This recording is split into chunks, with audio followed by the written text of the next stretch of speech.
Qur'an hansı sifətlərə, hansı keyfiyyətlərə mənsubdursa, deməli, Əhl-i Beyt də həmin sifətlərə mənsubdur. Çünki mümkünsüz olardı Peyğəmbər Əhl-i Beytini Qur'ana bərabər tutsun. Əgər Əhl-i Beytdə hər hansı bir nöqsan olardısa. Qur'an özünü hikmətlə dolu olan bir kitab adlandırır. Yasin surəsində rastlaşmısınız, 2-ci ayədir. Vəl-Qur'anil Həkim, and olsun hikmətlə dolu olan Qur'ana. Deməli, Qur'an hikmətlidirsə, Əhl-i Beyt də hikmətlə doludur.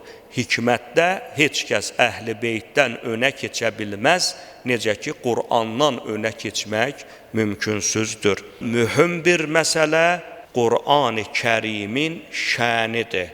Vəl-Qur'anil Məcid, Qaf surəsinin 1-ci ayəsində uca Rəbbimiz buyurur ki, and olsun şanlı, şərəfli Qur'ana.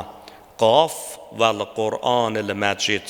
Məcid çox şanlı, çox şərəfli, Allahın dərgahında sonsuz şərafətə sahib olan mənasını ifadə edir.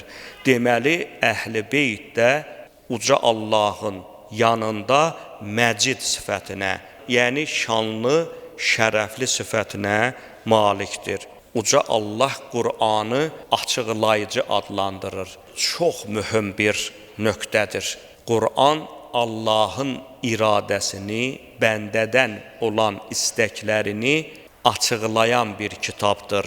Ən-Nəhl surəsi 89-cu ayədə buyurur ki, Qur'anı sənə nazil etdik, hər bir şeyi açıqlayasan deyə. O, hidayətdir, rəhmətdir və müsəlmanlara müjdə verəndir.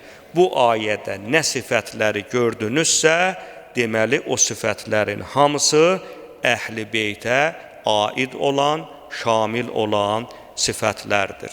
Əgər Əhl-i Beytin əxlaqında, elmində, mənəviyyatında nəuzubillah bir işqal olsaydı, Peyğəmbər salavatullah heç vaxtı Əhl-i Beyti Qur'ana bərabər tutmazdı. Qur'anın bütün sifətləri eyni ilə Əhl-i Beytin şənində, Əhl-i Beytin əxlaqında, mənəviyyatında gizlənmiş sifətlərdir.